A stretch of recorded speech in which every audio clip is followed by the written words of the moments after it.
Southern New England's trusted news source, ABC6 News at Noon. Good afternoon, everyone, and thanks for joining us. Welcome to summer, officially underway now as we take a live look outside with our sky cam. Kelly Bates is in for Chelsea today with your first forecast. Hi there, Kelly. Well, hello. And yes, happy summer. We're here. You know, we started off with temperatures that were 5 degrees or more cooler than average this morning. Your average low, by the way, is 61 degrees. And we have come a long way in a relatively short amount of time. We're already well into the 70s. A lot of that has to do with the fact that not only have we had a lot of morning sunshine, but we also had this wind assist from the south-southeast. A southerly wind is a warming wind in southern New England, and that has brought that temperature into the 70s. And we also have a front on the way. Guess what? It's a warm front. And it will give us clouds from time to time, but warm front clouds are kind of unique. They're high and thin, so the sky will have like a milky appearance to it today rather than the deep blues that we saw yesterday. Now you'll notice that front is really close to us in southern New England, and it will give us a chance of showers, but not until we get to after midnight tonight. So mostly sunny, or a pretty decent afternoon. Temperatures pretty much where they are, going to finish the day in the high temperature rank, about 76 degrees. Tomorrow, though, things change a little bit. We're going to see more clouds and perhaps even some showers, and that trend goes more than just one day. I'll let you know how long coming up in just a couple of minutes. Doreen? All right, sounds good, Kelly. Thank you. And it is a big day at the Rhode Island State House. Governor McKee is set to sign 3 gun reform bills into law. They were passed by the General Assembly just a week ago. The bills have been in circulation for years and include a ban on high-capacity magazines, as well as raising the legal age to own a firearm to 21. Governor McKee calls these bills a crucial legislative package that will strengthen gun safety in Rhode Island. Also at the State House, the House will vote on a bill designed to cut down on child sex abuse cases. The bill was initially introduced by State Senator Jessica De La Cruz. She said it's to close a loophole that allows those in positions of power to engage in sexual relations with children between 14 and 18 years old. It's already been unanimously approved by the Senate, so House approval would send it to the governor's desk for his signature. And a former cheer coach is behind bars, accused of molesting one of the cheerleaders on her competition team. 33-year-old Alicia Tax, a former team mother at a competitive cheerleading organization in Providence, is now facing child molestation charges. Those charges stem from an investigation by the East Providence Police Department after a now 22-year-old victim came forward. Tax is due back in court June 23rd. Norton police are investigating alleged acts of hate connected to Pride Month. The latest incident involves a man vandalizing a large wooden pride flag in town, and the whole thing was caught on camera. ABC6 News reporter Yanni Tregellis is in the newsroom. He has more on the investigation. What can you tell us here so far, Yanni? Yeah, Doreen, throughout this month, multiple pride signs and flags have been stolen from yards and businesses across town. And last week, a homeowner surveillance camera capturing one man urinating on a pride flag on camera. Take a look at home surveillance footage showing an unidentified man urinating on a wooden pride flag in Norton last week. The incident comes after Norton resident Val Cabal says many small pride flags were stolen in town, which she distributed to neighbors and businesses to celebrate Pride Month. This sign so that no one could just take it out of the ground. Police say they were initially unsure if it was an intentional act, but after further reviewing the footage, they now say they believe it was. Clearly moves and gets on his tiptoes to try to get it onto the sign itself. The string of attacks during Pride Month have Cabal worried about what could happen next. I see plenty of signs that I don't agree with, but I don't go around taking them or defacing them or defiling them. And police are currently trying to identify the man in the video to question him about the incident. In the newsroom, Yanni Tregellis, ABC6 News. Thank you. And the city of East Providence is hosting its first ever Pride Parade. Alexis Heroic takes a look at the planned festivities. After a very successful Rhode Island Pride Fest and Illuminated Night Parade this past weekend in Providence, East Providence is continuing the Pride Month celebrations with a parade of their own. This Saturday, East Providence is hosting their inaugural Pride Parade. Mayor Bob DeSilva said community members can start to line up at Pierce Field Saturday at noon. The parade will run from the field all the way here to East Providence City Hall, where the pride flag will be raised. And thank you, Alexa. Now to news new at noon today. 3 hikers from Rhode Island rescued off a trail in New Hampshire. Fish and Game Conservation officers found the trio off the trail to Mount Avalon and Crawford Notch. They say Malik Gavek, Danny Gomez, and Jaron Parada had set out about 6 p.m. and had to turn around because of the wind and low visibility, but then got lost. They had no lights or headlamps. They called 911 and rescuers got them back to their car, wet, cold, and tired, just after 12:30 a.m. All three, though, unharmed. We are also following developing news today at the Rhode Island SPCA. They're preparing for the arrival of several dozen dogs. The agency taking in about 40 beagles from the Humane Society of the United States. They closed the kennel today in preparation for this. Now, these dogs coming to Rhode Island from an animal cruelty situation with a breeder. These beagles are actually craving for human contact. They seem to be readily adoptable, and we're happy to get them out to the public and hope for a response. The RASPCA says 15 of the puppies will be available for adoption within days, the other within a month or so. The dogs will be in the Warwick facility. Meantime, other dogs from the same breeding facility were brought to Massachusetts over the weekend. We're going to have more on those Rhode Island pups starting today on ABC6 News, first at 4.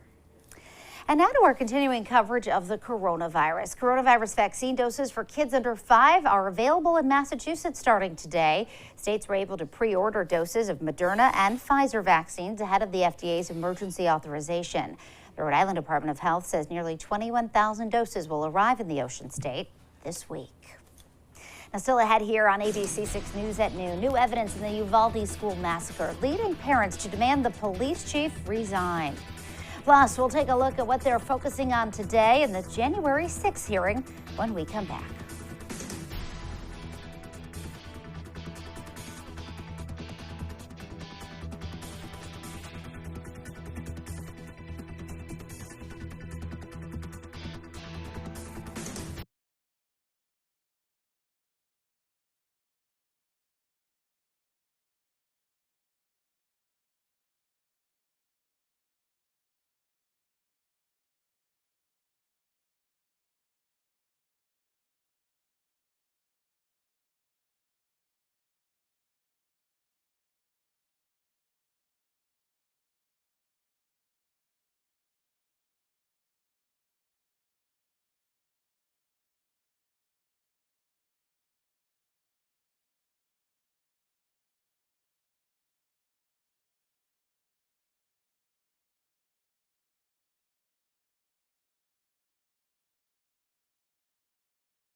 Now to the latest on the investigation into the Uvalde, Texas elementary school shooting, and parents there calling for the resignation of the school district's police chief, Pete Arredondo.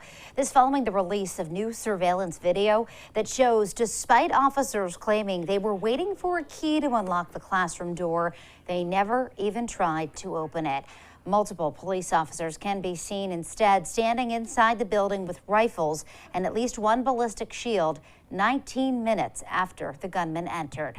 Officers didn't enter the classroom and kill the shooter until 58 minutes later. 19 children and 2 teachers killed. Pete's still employed, knowing he is incapable of decision-making that saves lives is terrifying. We're supposed to continue our lives here. Do us the favor and do what you know is right. In its fourth public hearing in a series of 7, the committee aims to untangle the alleged plot to strong-arm state-level officials to upend the 2020 election results and the connection to the Capitol insurrection. And now in political news today, this afternoon, the January 6th committee is set to gavel in its fourth hearing. The focus, what a bipartisan panel describes as a pressure campaign by former President Trump and his inner circle to overturn their 2020 election results. ABC's Justin Finch reports.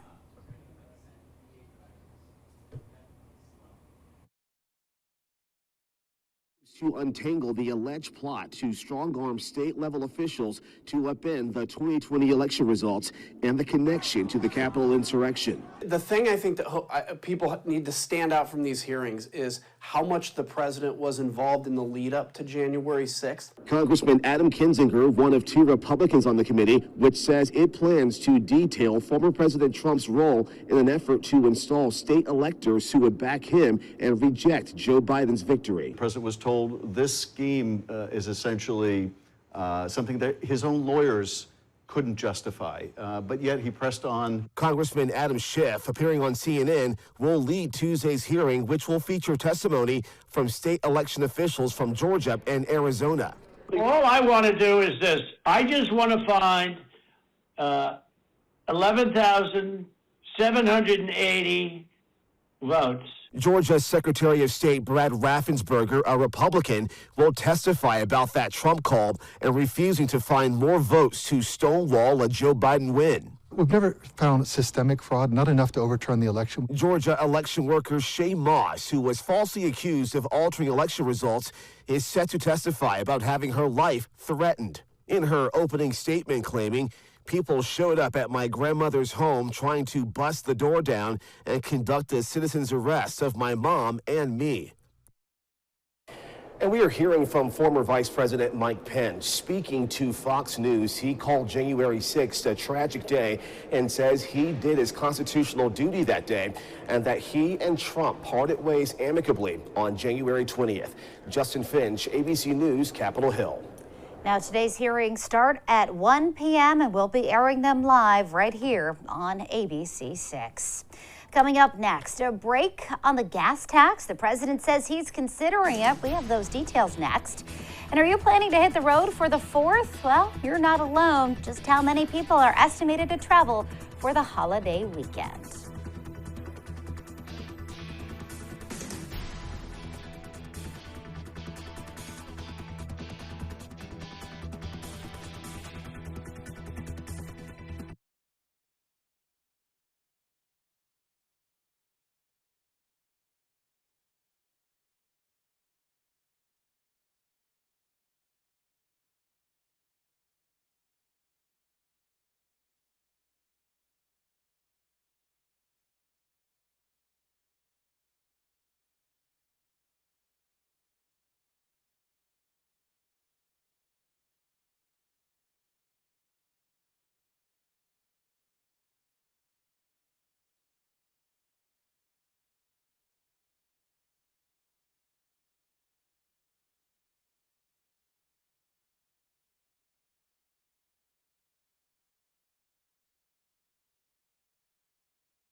Okay.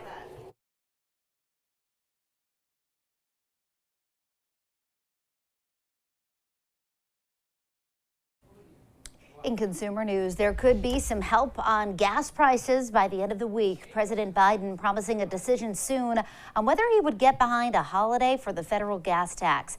That could slice about 18 cents a gallon off the price of gas. The national average, according to AAA, just under $5 a gallon for regular. Senator Jack Reed thinks the idea is a good start to helping out the high gas prices at the pump. Well, I think it has some merit. It will provide immediate relief. And in addition, we just passed the infrastructure package so that the gasoline tax, which is used for our highway trust fund, can be at least temporarily replaced with a lot of the infrastructure money. So I think it's something that has to be considered. Senator Reed also said he suggested to the president to start taking fuel out of the Strategic Petroleum Reserve. And also to help diesel customers out, he suggested going to the winter heating reserve here in New England to pull fuel from there.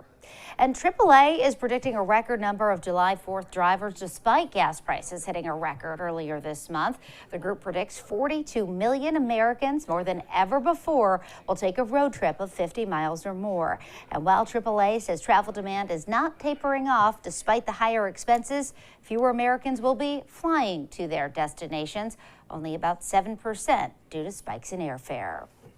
And it is the last day on the job for Rhode Island Commerce Secretary Stephen Pryor. He was named Commerce Secretary under former Governor Gina Raimondo. He's been in the position for the last 7.5 years. No word yet on who's going to replace him. Pryor stuck around to work on the Tidewater Landing project in Pawtucket. He's running for general treasurer in what should be a closely watched race with former Central Falls Mayor James Diosa. And now, your ABC6 Storm Tracker weather with meteorologist Kelly Bates. Well, good afternoon, everyone. Our first afternoon of summer. And you know what? We do have some blue sky out here, but you'll also notice this. These clouds are the leading edge of a warm front, and that is eventually going to give the sky this like milky haze to it. But keep in mind, we are expecting dry conditions as we finish out the day today. So this, of course, is our current view from Richmond. Our temperatures have come a long way from our morning lows. We actually started at 49 in Smithfield. Right now we're at 74. We have 75 in Providence, 71 currently in Newport, 70 for Westerly, hanging on to the 60s out on Block Island this check-in, 76 currently in Taunton.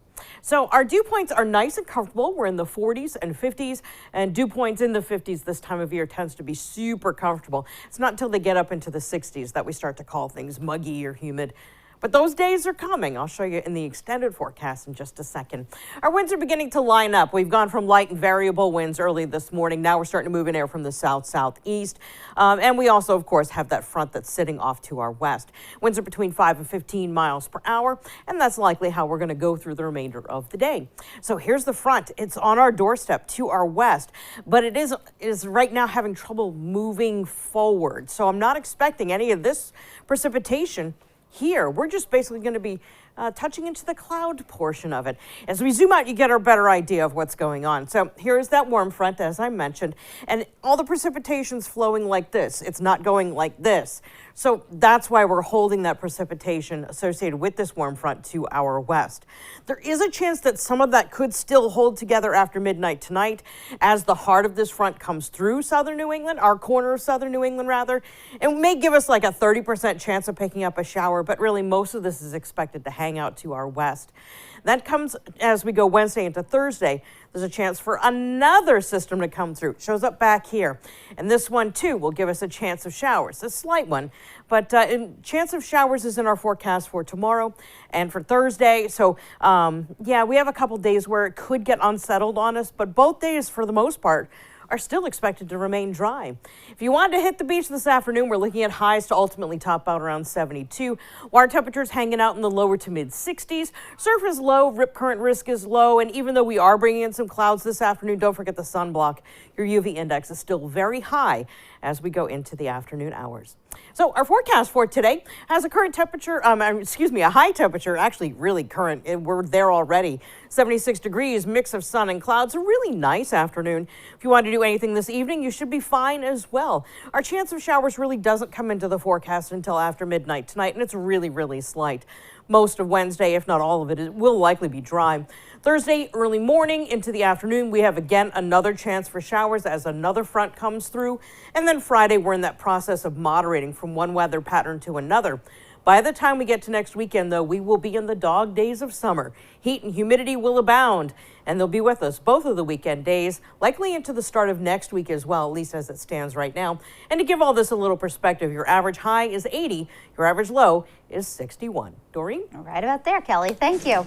Well, Pick of the Litter is next at noon. Meet this boxer named Ella looking for a good home.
Pick of the Litter, brought to you by Moriarty's Invisible Fence.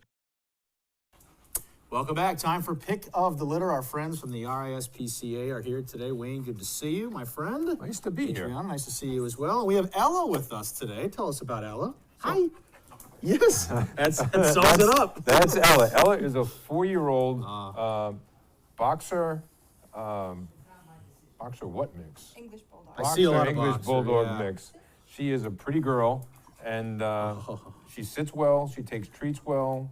She stays pretty well. She's unique for us in that she loves the agility course. So this, if someone's looking for an energetic dog to train for agility, she'll be just great. I bet she's fantastic at that. She's still a little bit raw. She needs some calming down. She's at that coming out of the puppy stage, but she's a solid dog. We think she's going to be great. She came to us in a hardship situation, and her owner was not able to take her back. So now she's available for adoption. But Ella is going to be a good one. Oh, we'd love to get Ella adopted. That is for sure. Contact the RISPCA if you like what you see here with Ella.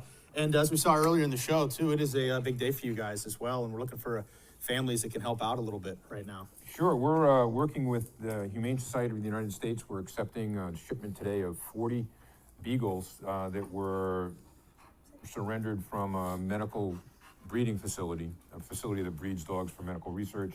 And we need some foster families pretty much immediately to take care of some puppies and a couple of these adult dogs that are going to need medical before we adopt them. Just contact you guys. Yep, RISPCA.com, we're there. And let's get Ella adopted as well. Ella, thank you for stopping in today. We appreciate it. Hopefully we can find you a home. Wayne, Adriana, thank you guys so much. Appreciate it as always. All right, coming up, forget the drive-in. How about watching a movie at Fenway Park? The details next. And we're going to check back in with Kelly Bates for another look at the afternoon forecast right after this.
Well, finally this afternoon, a movie watching experience that is out of this world. E.T. the Extraterrestrial will be shown on the center field video board at Fenway Park this Friday night. You can catch the flick to celebrate the 40th anniversary of the movie's release. Tickets are $10 for adults, $5 for kids 12 and under. And the Red Sox are also going to let people walk the warning track and take pics with the World Series trophies.